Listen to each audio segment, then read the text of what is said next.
Hello and welcome to What Are You Saying? Hashtag Ways, where we talk about topics in the news as it affects us all. I am Sayome Saleh, and yes, hi Franca and hi Messi. How are you ladies doing?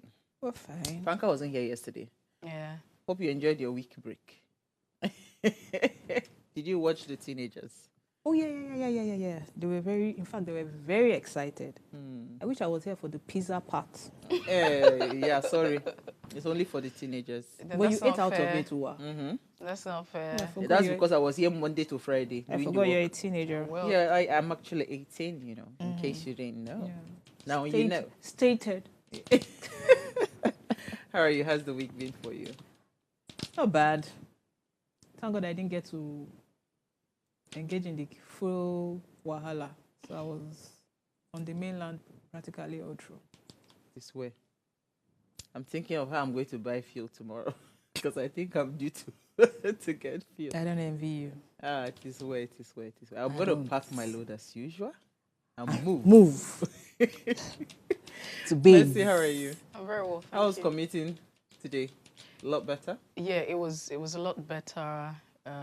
The fare has actually gone up as always, and I think that the most important thing today, or the difference, was that the traffic was quite lot lighter. lighter compared to yesterday because it was entirely all choked up. From wherever it was coming from. So yeah, today's different, and it feels great to be here. It's a town hall. Different. I didn't see that coming. I told you. Diola has joined us via Zoom. Hi, G. Is she there? Oh, I thought she's supposed to be joining us. Okay, D will join us much later. All right, so if you're yet to subscribe to our YouTube channel, it's an official Upgrade TV. Click the subscribe button now, like and share, and of course, share the links to everyone. To share in the love by clicking and subscribing.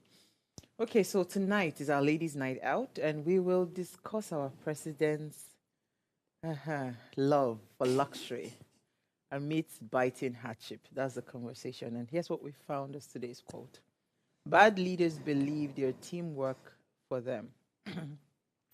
Great leaders believe they work for their team. It's as simple as that. And when we open our phone lines, we really love to hear your thoughts on this. But first, let's run off on a break. When we come back from that break, we have some juicy news story for you. Stay with us. We'll be right back.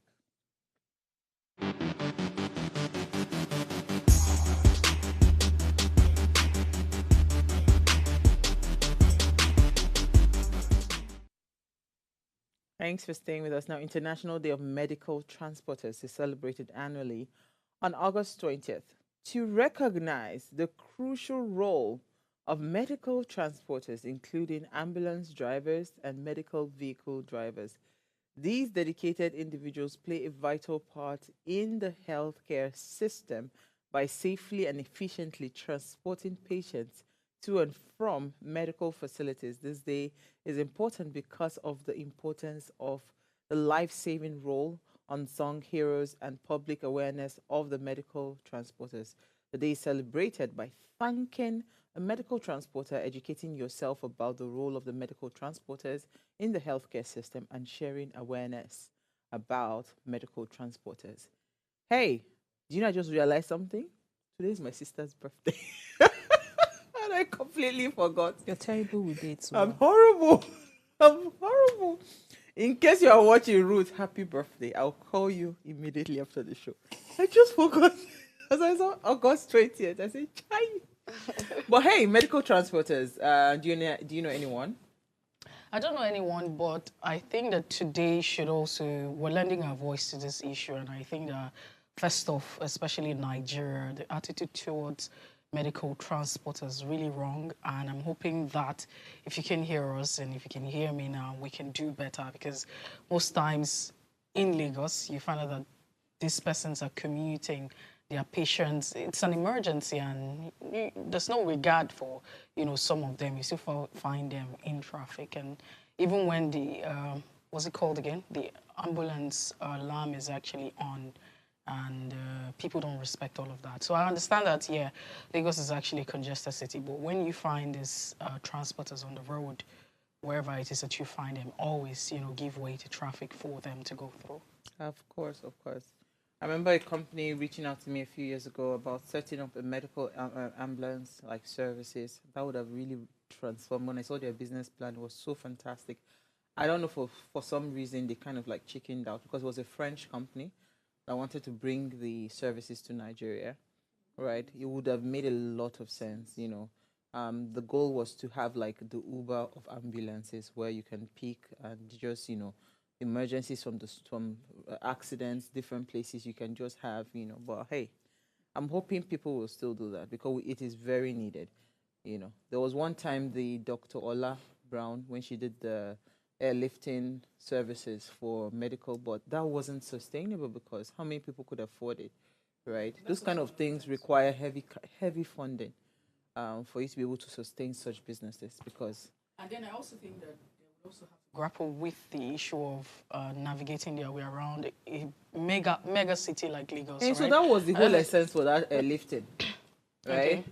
No, so I'm talking about Even if the, you were, the, the, yes, the, if you're supposed to have like the traditional, it probably one. would have just been Yeah, difficult. So because you have to want to think about how to. we don't really have lanes that are traffic free. We just have one. See this Lekki Expressway. I keep on praying to God, let nobody have a medical emergency on that road because where would you go to? Are you even talking about the Lekki Express? I mean, no, wait. Going to the mainland, there are different routes, right? So you can actually find, if you're not going through maybe Third Mainland, you're going through the Carter Bridge. I mean, there are so many options, but this one is just one road. And I don't understand why it is so difficult for this government to understand that this is a huge risk. It's a huge risk. It's actually late. You know why I say you can still create roads in Lagos? Yes. So I think that is late, if you ask me, because it was a conversation I had with my rider today, and coming from the axis I'm coming from, if you're coming from the Ajah axis to, navigate your way, that's like a feeder road that takes you to the express. It's a lot of drama. And it's not so much of a threat. Lekki Express is not so much of a threat as, the Ajah axis. It is a major serious threat. And for me, every other time I talk about it, I'm always thinking about the zombies attack. And maybe that's because I see a lot of movies, because I feel like we're all going to be trapped, yeah? Yes, everybody's going to be trapped. We don't think about that, but it's also late. Because what do you start? Where do you start from at this point in time? It's not late. And one would have actually learned their lessons if the mainland was way different, because there was a plan. One would think that this is a developing area, so there would have been a proper structure for it. Because some of the houses that you have are built on. There are some houses that are not supposed to be where they are right now, so they're on the road. But I heard they started demolishing some of those houses. They will keep demolishing. They will keep demolishing. If it's for demolition, they don't have problem. It would take a long time. I think it's just going back to the drawing board and like being intentional about some of these It will things. really take a long time. Because you just need a bit of intentionality to structure this state. You just need intention. I'm telling you. But it's going to take a lot of time. Yeah. All right. Yeah. Let's move on quickly. Franca, let me come to you. What did you find for us in today's news? Do we have Diola now? Okay. Go ahead, Franca. Okay. ASU gives federal government 21-day strike notice. We're going on strike again. The Academic Staff Union of the University has informed the federal government of its plan to embark on a nationwide strike by placing the government on a 21 days notice, the Punch reported. Source within the National Executive Council of ASU confirmed the development of our correspondent in Abuja on Monday. The notice was issued at the end of the NAC meeting, which was held at the University of Ibadan, with a copy of it expected to be transmitted to the federal government of the Ministry of Labour and Education. And I don't even want to see the comments, but is this when we should be having a strike? I just want to ask a question, because I've never experienced strike, thankfully. When they strike like that, what happens to parents when they resume? Do they have to pay fresh school fees? Oh, no. How does it work? No, okay, they just continue. So what really happens when you're on strike is that academic activities is just go on hold. Is on hold. So if you're in a certain semester, let's say you're on your, first maybe 100 level, first semester, and all of that, of your 300, that means that academic activities is going to be on hold up until the time there's resumption when you get back. So it's usually very huge on the students. The students, suffer. That's why that's an illustration that when you have two elephant fights, the grass suffers. So the students are the ones that bear the brunt of this strike action because they have lost out on a lot. There's a curriculum, there's a plan. So you have, when school resumes. So does it mean they don't go back to the curriculum? So what happens is they go back, they rush it. Sometimes they get to rush it. Not necessarily. People. No, I don't. They don't rush it. They do rush it. I experienced it when I was in uni. So in my case, it was rushed. Okay, so I think... So we were literally rushed to write examination. So because if you go on strike at the time where you just had 1 month to your exam, assuming you're going to write your exam in Okay, so September. that's close. No, but see, that's close to exams because so my take is, depending on when they're going on strike, if they're going on strike at the beginning of a semester, you can't resume without giving classes and tell them to come and write exams. They will give classes, but this is what usually happens. They try to, hurry up to meet up with the calendar, the school calendar. Because at the end of the day, you have to catch up. You will all understand that there's a calendar, so you want to catch up. No, but for some time, they go on strike for a year. And when they come back, that's what we're saying. So you've lost... that student, the students... It's almost like starting all over again. You're starting all over again. Okay, let's watch the space.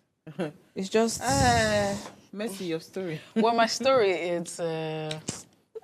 it's not similar. I found this in the Guardian newspaper.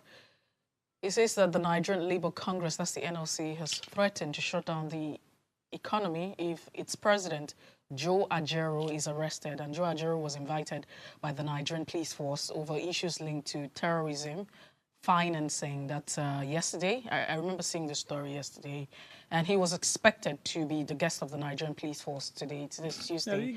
Unfortunately, Joe Ajaero did not show up.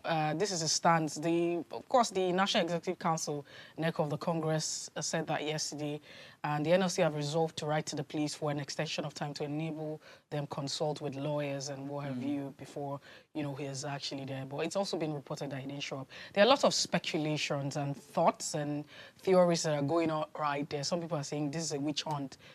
What exactly has he done? So I feel like, that do you want me to be honest with you? Go ahead, I mean. Okay, so let me take my story. Then I'll just quickly add to that about an hour ago, reports came out again in the Punch that says Femi Falana is the lawyer that's representing Joe Ajaero, and he said that he would be unable to honor the Nigerian police force invitation due to prior engagement that had been scheduled before the invitation was received. That the police had, of course, on Monday invited him for questioning, bordering around financing terrorism, treason, felony, cybercrime, and other related offenses. It says the invitation letter was signed on the 19th of August. I mean, you invite someone on the 19th and you expect the person to come immediately, like, it doesn't make any sense. But Femi Falana has responded. So let me also take my story and I'll tell you what my honest opinion is. Because when I saw my story, I saw that he had said that why minimum wage payment may delay. He's asked that, it says organized labor has called on Nigerians to be patient with the federal government and state governments as well, following the delay in the implementation of the new minimum wage. This was even as the workers' union absorbed the federal government of any wrongdoing. Come on. Saying it would be unfair to conclude that there was a deliberate attempt to avoid paying minimum wage.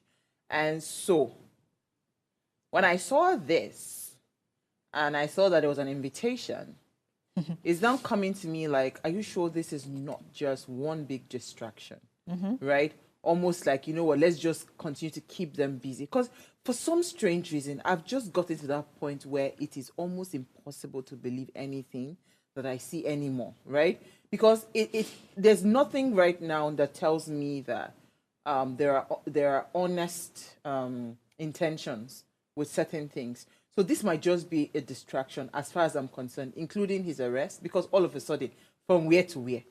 We know, I mean, then former President Jonathan had talked about terrorism and the funders of terrorism. Where was Joe Ajaero, for goodness sake? All of a sudden, he's now financing terrorism. Oh, no. So for me, that's why I feel like this is just a big distraction. I don't know. This is my honest opinion, right? And I choose not to be, to be moved by this drama going on right now, as far as I'm concerned? Okay, so because he's the the union President. doesn't mean you should eliminate him from anything. Do you understand? We can only say what, with certainty that, oh, this is what it is. But again, why is it coming? Do you understand? Why now? That's what I'm saying now. All of a sudden, they call for your arrest. No, you're not saying that the federal government we should not be, let's whatever. not even say he might be, we don't know. We don't know what he's involved in. We don't know what he's doing. Do you understand? But why now? Let's sort out the minimum wage first. And then we can now say, you know what? Oga, come back. When we have sorted out this issue, let people start collecting their minimum wage. Then we can now come back and address him. That can be done. Okay. I think we have Diola now. Hi, Dee. Good evening, ladies. Hello. How are you? I'm good, thank you. How are you? Good, good. We love your voice. It's crystal clear. All right, tell us. Thank you. How is your week coming? How was your week last week? Oh, last week was good. This week is just, I don't know the word to use this week. But last week, it was busy. I mean, it was really, really busy. But we survived last week. We're into the new week. And this new week is not weakening at all. The Lord be with you. All right, what did you find for us in the news quickly so we can run off? Okay, just a minute, please. Okay, so today's news is, of course, about the fuel scarcity. Headline is no supply anywhere. Ipman blames NNPCL. Ipman is currently the Independent Petroleum Marketers Association of Nigeria has said that its members do not get enough money supply from the Nigerian National Petroleum Company in the wake of scarcity of products sweeping across the country. I mean, it just goes on to say that's not supply anywhere. We're making noise about the distribution pattern a long time ago.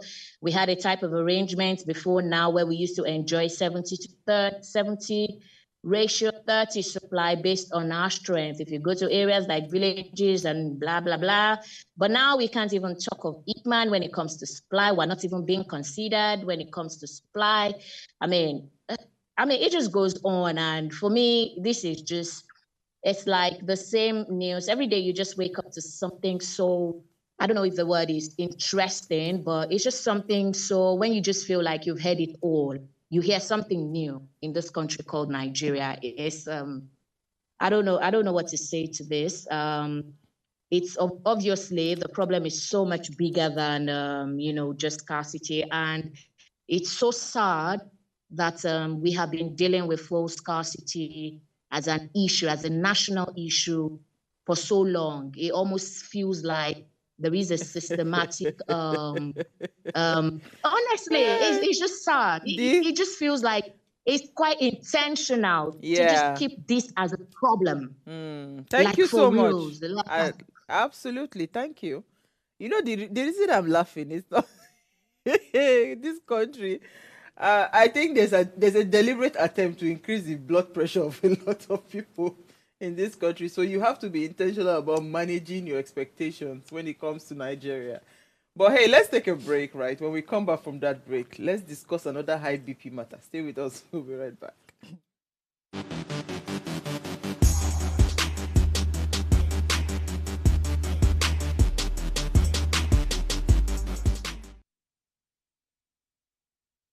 All right, thanks for staying with us. Now, the conversation tonight, has stirred significant debate across Nigeria.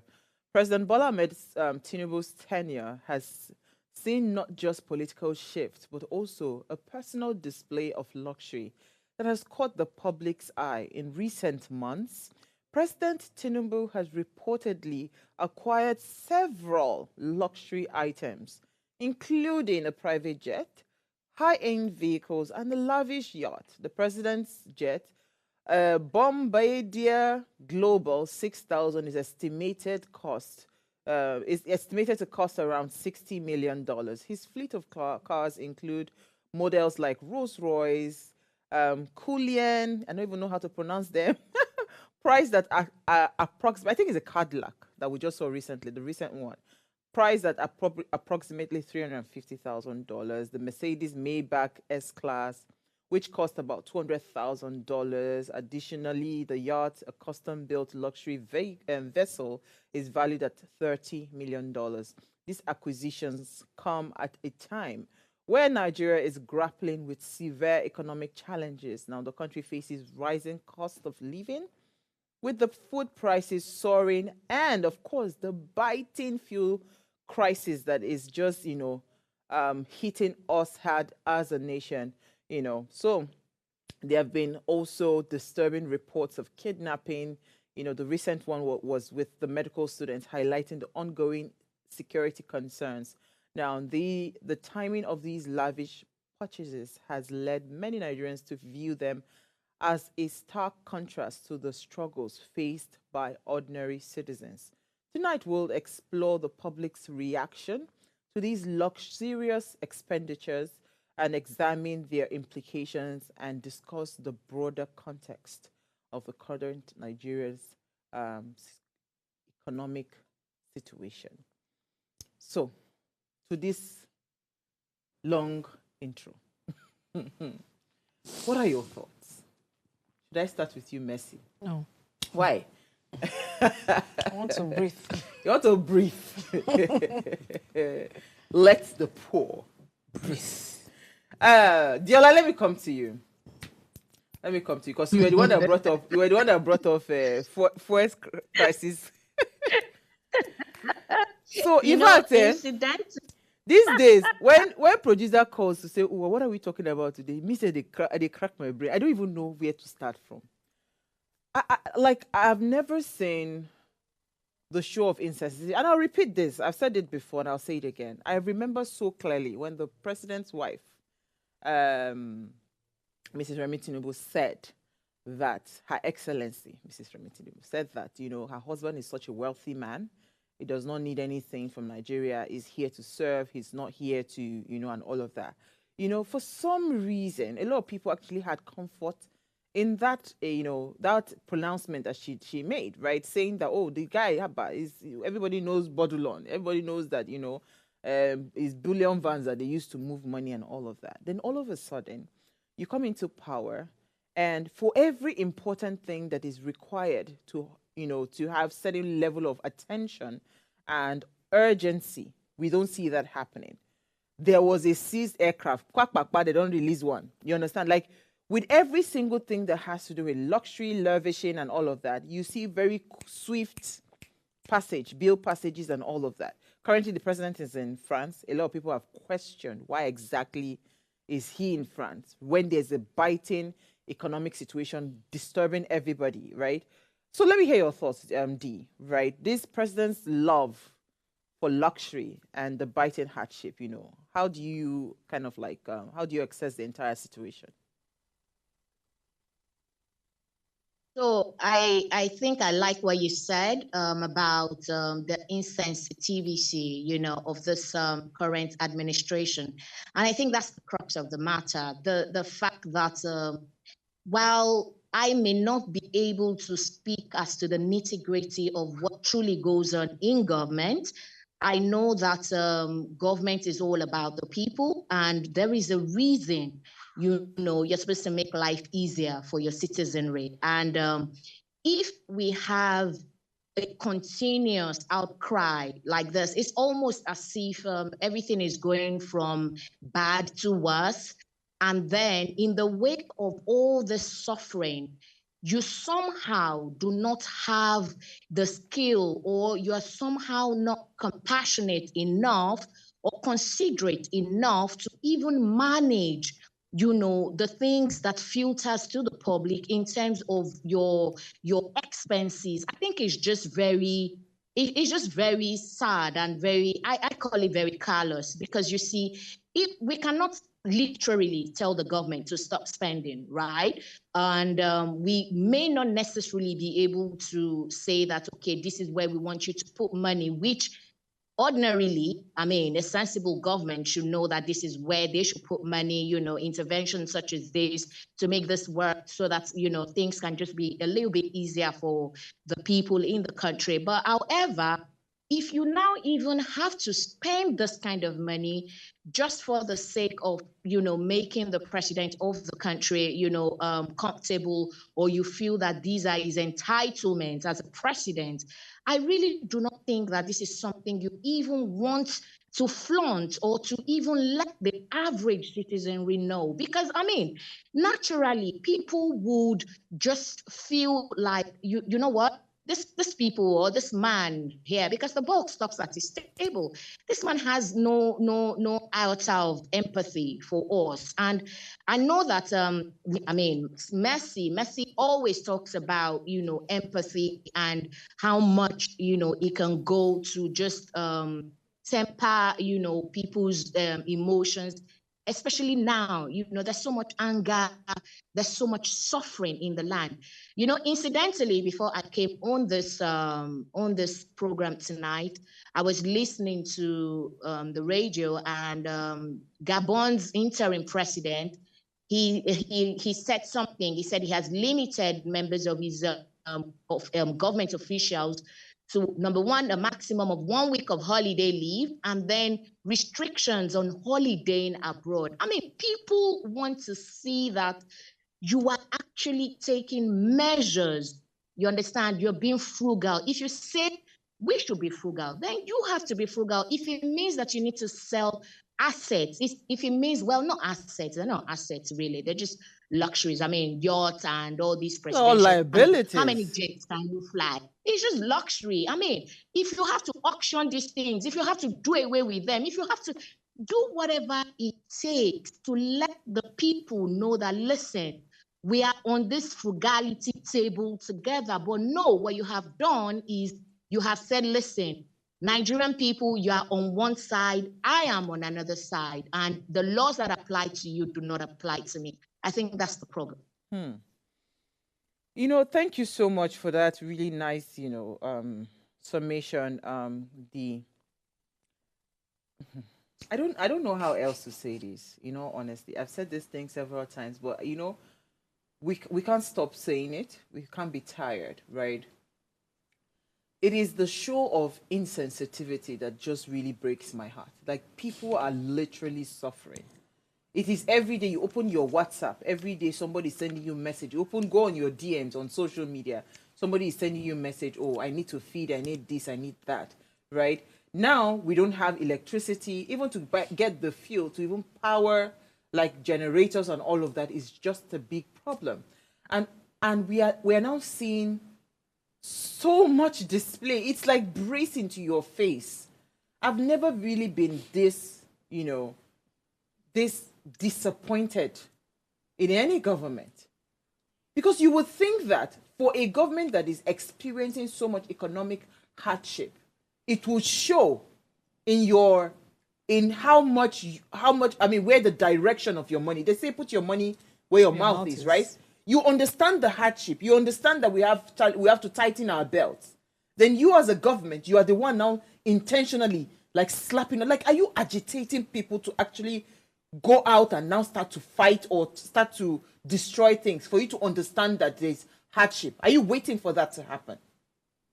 So let me hear your thoughts, Messi. The Escalade one that came up. No, you are the come to first. Is I'll it come me? to Franca later. Oh, well. That Escalade Cadillac, the new fleet.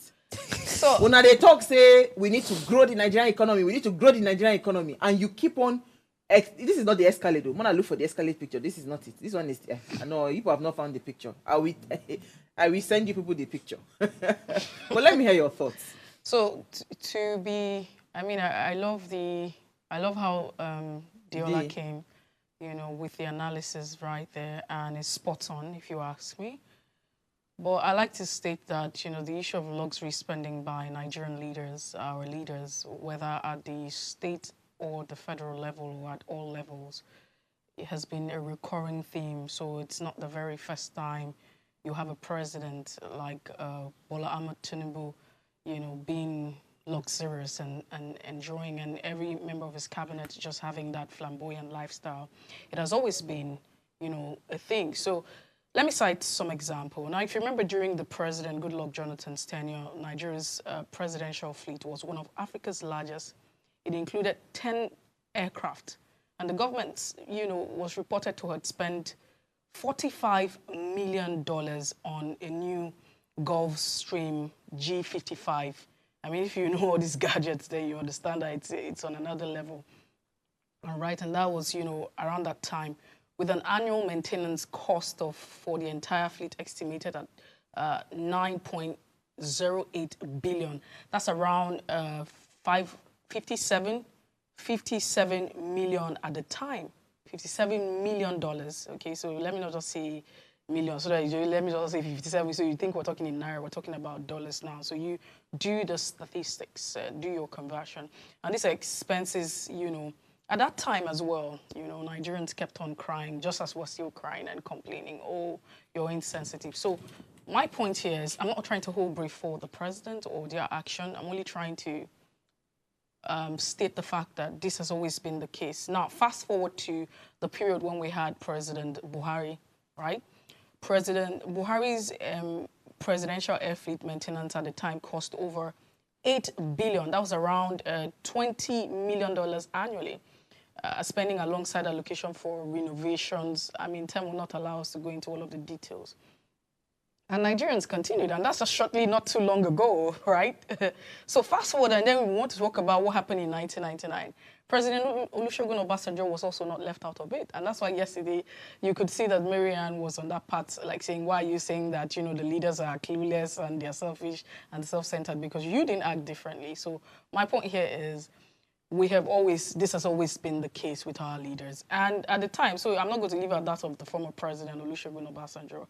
At his time, one major expenditure that drew criticism was the renovation of the presidential villa. And if you look at statistics, it was reported that that renovation cost around 2.8 billion, approximately 22 million at the time. So yes, so we're looking at that time, right? And I'm sure that time the exchange rate wasn't what it was now. So, you know, this has been a practice. It has also been a thing. And we're just only talking about the president here. We're not even talking about the governors. Recently, in Cross River State, the governor has budgeted, I don't have the exact figures, almost 28 billion, you know, for cars for National Assembly members. So it is what it is. It's a cycle. It's been going on. We'll just continue to, we've been accommodating it. But I want to say that I think why it is different this time It's around. not different. Wait. Oh, no, Messi. So I was holding myself not to say anything. Go ahead. You know why? Because we shouldn't even be comparing. That's the truth. No, we shouldn't even. It is important to state. It is important to state the fact that this has been a pattern. Pattern. See, it's important to say that it's a pattern. But you see, the only reason why these people are here is because they told us that those patterns will stop. Do you understand? So it shouldn't even happen. That's what we're saying. Do you understand? It has been PDP. APC came in and said those people are criminals, that they are this, they are that, they want to change and all that. So we shouldn't even be experiencing what we're experiencing now. It shouldn't even be. Because they are saying that they're for the people. You know, because now is now, before now was before now, before 2023. Let's take a break. I want to open our phone lines. I'll come back to what you said, Messi. And I agree with what Franca is saying. I totally agree. But let's come back. We'll come back from the break. Stay with us.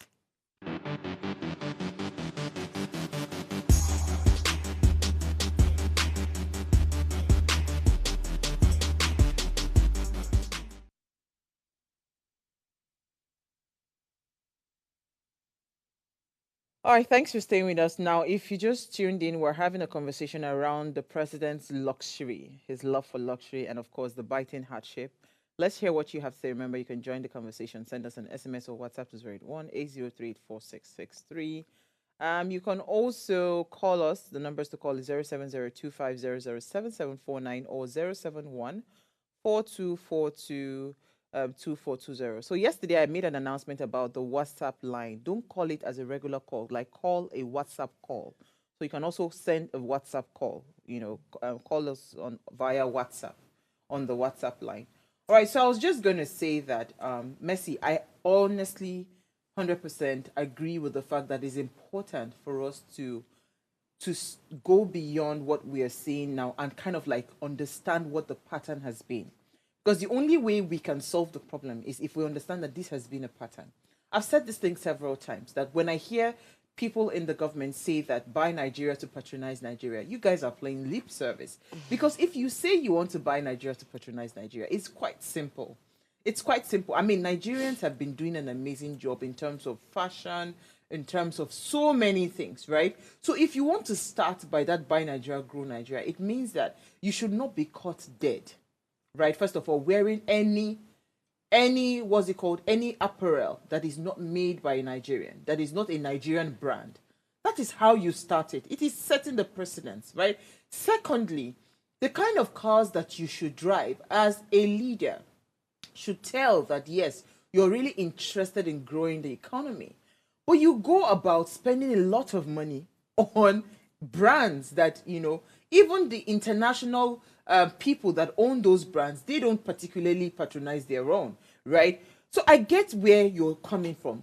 The reason I said that why this is supposed to be different is because, first of all, we've never had the economy this bad. I'll tell you, a lot of people were not really bothered about what it is. They knew that there was corruption. They knew there were lots of embezzlement, stealing was going on with our resources and all of that. But at least the average person could still afford to buy a decent car, rent a decent house, or even build a decent home, right? Pay children's school fees, are able to feed, are able to go to the market and kind of like stock up, what's it called, food items and all of those things. These were basic things that every normal, regular person could do, at different levels. The reason I'm saying that this particular one is different is because we've never had it this bad in terms of the economic hardship, right? So you would think that even for the mere fact that the economy is really tight, you would expect. But then again, which goes back to why you had to lay that precedent. If somebody is used to that pattern and nobody has ever questioned it, what makes you think they will just wake up and develop a conscience overnight? They won't wake up and develop a conscience overnight. They will continue to do it. So for us to stop this madness, we have to be intentional as well as a people to tell them that enough is enough. We're done. Because we have accommodated, we have tolerated it over the years. It only comes. Well, from what you're saying right now, I think I don't want to say it's good is happening because now, because maybe PDP had ruled for a very long time, people were eager to see something different. But see what you just said now. You said it's because it's been there, it's normal. Do you understand? So they feel nobody's going to say anything. That just tells you that PDP, APC, whatever party, they are all the same. That's what you just stated now. And there was also another session that you two made, which spoke to the issue of we've never had this bad, and it's because we've never had it this bad that we got to where we are. That's saying that evil will continue to thrive when good people keep quiet. It's exactly what happened.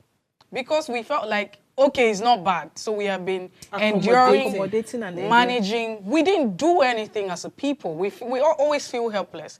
Nigerians feel very helpless. Even as we sit down here, we feel like, it's a helpless situation. So when we keep saying that, we've never had it this bad, it is because it's now bad.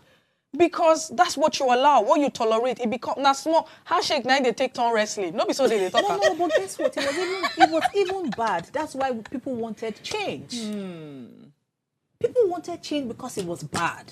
No, so it was bad and people wanted change. But what kind of change were people asking for? So you see, I think that at the end of the day, there's a lot of work that we have to do, and the work is the work of awareness. I spoke to the fact yesterday that you can't wake up to change and understand yourself. You can't wake up and say no to certain things if you don't come from a place of awareness. We're not aware of what's going on in the system. And that's it for, I don't have the exact figure, so I don't begin to, mention statistics. But it is very obvious that we're not in the know of what's going on. We're not in the know of how much is allocated to our local government, council. You understand? For instance, where you find yourself, you're not even in the know of what's happening, in your state, the states that you reside or where you are. What is the budget? How is the budget being, allocated? What is going to what? We're not interested.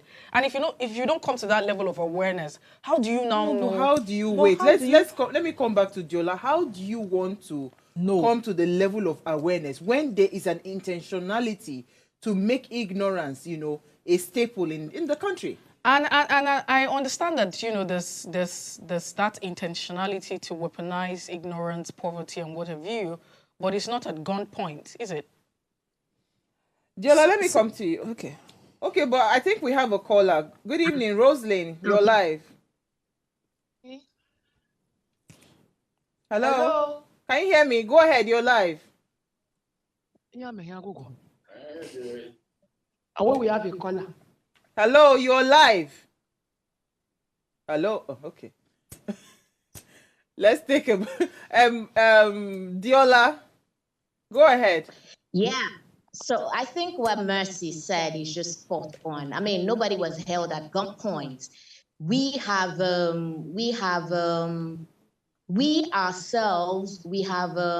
put ourselves in front of the firing squad. I think that's what we've done.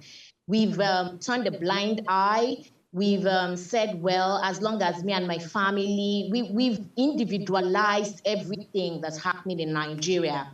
And you see, until we begin to think of how it affects us as a people, we, outside of religion, outside of ethnicity and all the many things that divide us, then there won't be a way forward. Because, I mean, you find out that when you're having conversations with people, you sometimes be very appalled at, the things that they say, the reasons that people give to say that, oh, why are you criticizing this, or what do you have against this? Absolutely. Exactly. And the moment, Hold on, Dee. Just hold your thought. Let me bring back Roselyn, then I'll come back to you. Please hold your thought. Don't forget. Go ahead, Roselyn. You're live. Good evening, beautiful ladies. Good evening. My contribution to this topic is that when APC deceived the country, we changed. Our youth, we are strong enough to make sure APC took over the government. And now we are all suffering it. When PDP were on seat, we were buying a bag of rice for 7,000. And things were not so bad like this. That people to go to pay school fees now for parents, they are all crying. For people to be buying a tuber of yam for 11,000 in Lagos, it has never happened in this country. So, the youth that make sure that they put in APC, they should fix the country for us. That's my contribution. Thank you, Roselyn. I'm trying so hard. There's no how you're trying. You're going to try so hard. Now we put to that. Oh, God, I beg. But let me come back to Diola. Please, Diola, go ahead. But I was going to say that should we make this an APC PDP problem? Oh, well, yes. Okay, go ahead, Diola. Yes. No, it's not. It is. It is not. It can't be. Why? No, but Diola, let her finish. Go ahead, Diola. There's no difference between APC, PDP, and all that. These parties are not based on ideologies. There are no values. They just pay lip service. They just move from one place to the other as long as it's going to serve their table, as long as it's going to serve their own purpose. So let us forget party problem. It's not Nigeria's problem, is people's problem. People with the mentality that the government is my retirement plan. People with the mentality that all I need to do to create wealth for my generations to come is just for me to get into government and then take as much as I can, not minding what anybody says. After all, and which is the truth, after all, Nigerians will only talk and complain and will not do anything. It has been the pattern. So when we say that things have never been this bad, I don't agree with that. I think it has always been bad. It's just like saying there's small sin, there's big sin. All sin is sin. It's always been bad. Very, very spot on. It's just old. I mean, now, of course, now the rich man is crying too now. Absolutely, absolutely. It's very, very spot on. I mean, amazing. The truth is, things have always been bad, right? But I feel like, you know, I like what you were saying earlier about the idea of, you know, individualistic mindset, right? As long as now my person did for power, we are good. Do you get what I'm saying? Because I know that I'll be sorted. As long as if hunger no reach my domot, I'm fine. Because I mean, if you look at what transpired, like I have never had it. I had never been emotionally I don't even know what English I'm trying to look for now. The kinds of emotions that I went through in the 2023 general elections, I told myself in 2027 I'm not voting. Not because I'm not patriotic or whatever, but it was just the thoughts, what people were vomiting, were spewing from their mouth, for the reasons for why they were choosing certain kinds of candidates. At that point, people were not interested in national growth, national progress, and collective growth. It was always about one individual. It was about what I stand to gain. If this person comes into power, it will benefit me. And that was, for me, it was so worrisome. And guess what? It is those people that think like that, they are the majority in Nigeria. And that's why I completely agree with Diola that it's a people problem. The politicians know this fact. And that's why they really could care less. Tomorrow, don't be shocked when you see the president going to a Labour Party. Share the Labour Party now one vote, I will move to Labour Party. See, that's how, because there are no strong ideologies. So but let's move on. Go ahead. See, we're saying, I don't know why we're going back. See, let me tell you, we're just repeating ourselves. That's how I see it. You know why? Because we have said this thing severally here before. It's the same problem. We need to work as a people. Do you understand? That's what we have said. This election, this, it's just the fact that everybody is selfish. Everybody is just selfish. That's why whatever it is, and then we need to educate ourselves. We need to actually begin to tell ourselves the truth. How do you want to do that? Mercy. Good. Because APC, if we all understand that APC, Labour Party, PDP, they're all the same. The same individuals are there. You see somebody moving from Labour Party to APC to PDP. The same human beings without values. The same human beings without values. They come, they tell you any story, and I don't understand why the average Nigerian, who is supposed to be, they say Nigerians are very smart. What do they talk like this? But let me, help me out here. No, so do you know how much ignorance has crept into this country? So it's a very huge problem that we don't know that we have. You know, we have a huge problem. And like I always say, the problem with Nigeria is in different strata. So if you have a problem, yesterday we talked about the problem of leadership. We also need to understand the problem from followership, you know, those who are citizenry, those who are following. There's also a problem in that angle, and it needs to be solved. Nobody's going to fix this country for us, and that's the truth. Until Nigerians understand that they are the problem and that they will fix the problem, that's the only time that we can move forward. We can't constantly act in the same way and expect a different result. The attitude towards, you know, elections, it's not just election. Everything doesn't start and stop from elections. First off, I think that we need to reevaluate our values as a people. An average Nigerian wants to take advantage of you. The other day I was in the car, and then you know how people just tip people and all of that kind of stuff. The guy gave someone money. The rider, you know, brought out cash to give to this guy, and he gave him change. And he still wanted to take the change that he gave to the guy. So we have a value, you know, every problem. Opportunity we get. At every opportunity, we want to defraud, you know, ourselves. We don't have regard for laws. We're not doing the right thing as a people. And that's why our leaders are a reflection of who we are. It can't be different. If you're from a system that is corrupt, you would always be corrupt.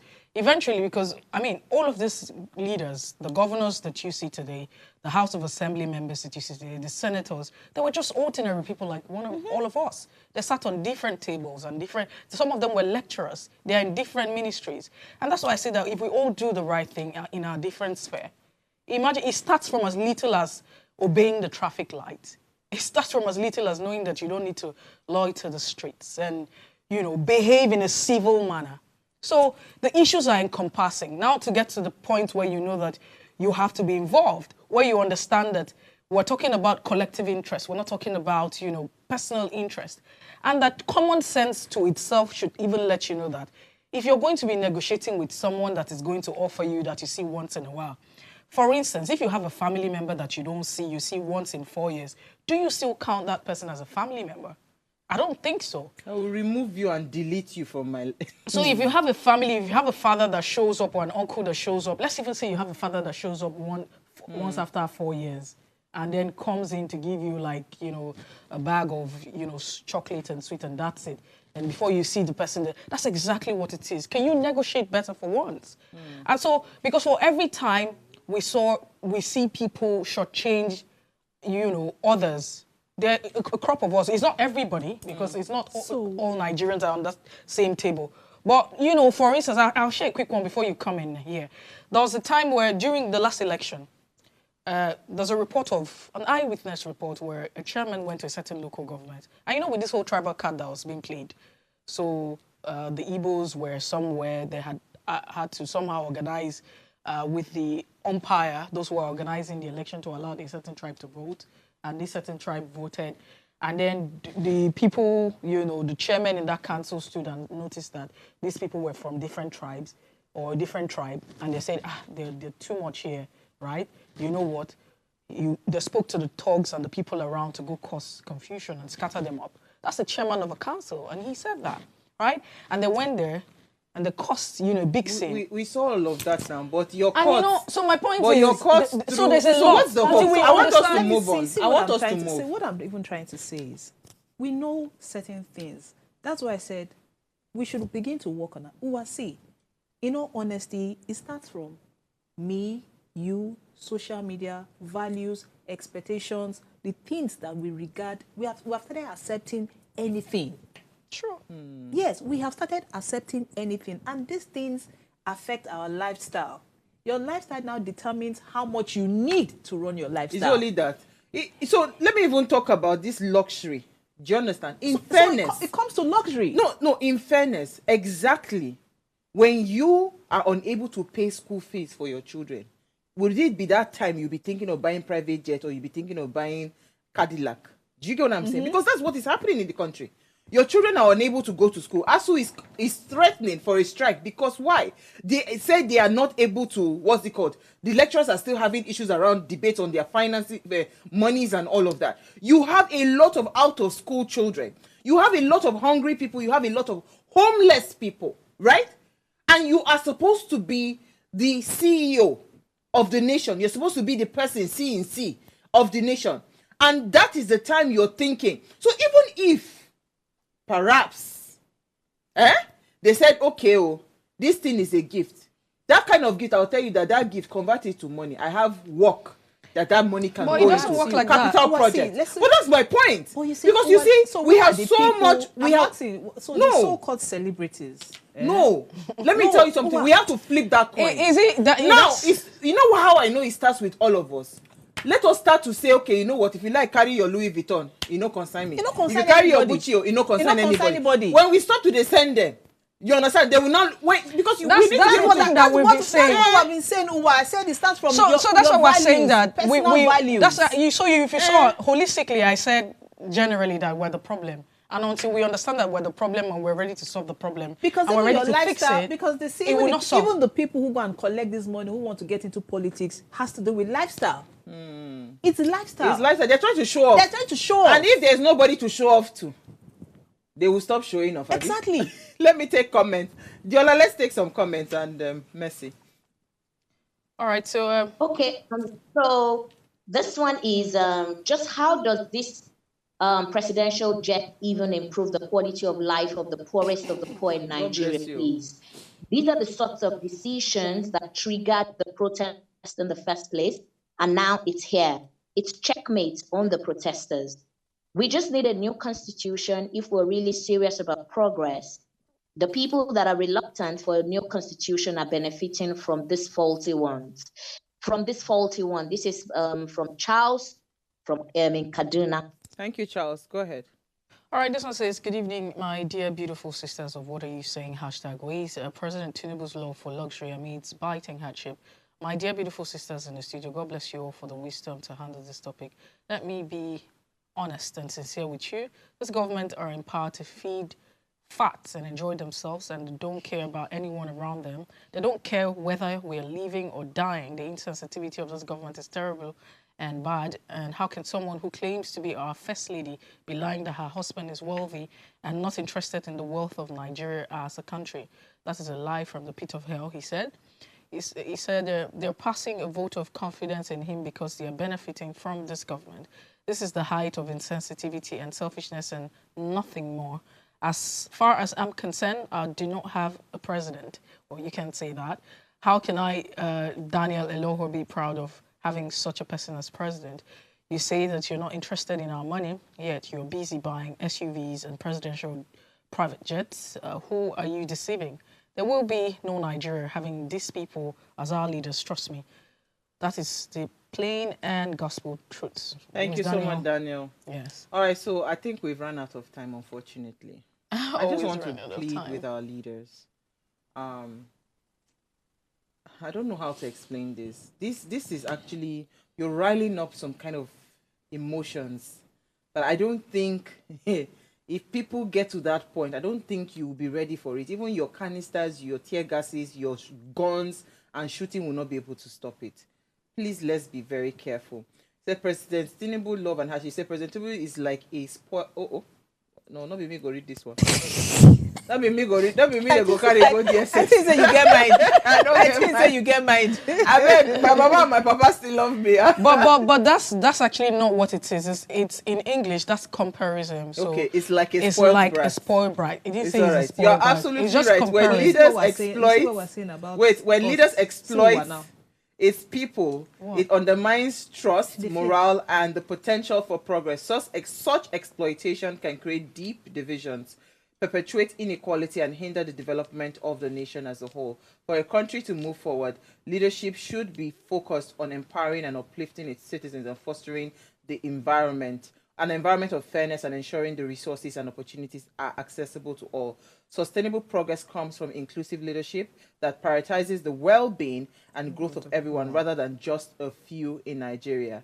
That spoiled brat crying for something which the parents can't afford. But in this case, he gifts himself these shining objects, all these luxuries in about or under a 4-year office for in about and under a year in office for a 4-year term. Governors, National Assembly are all in on it.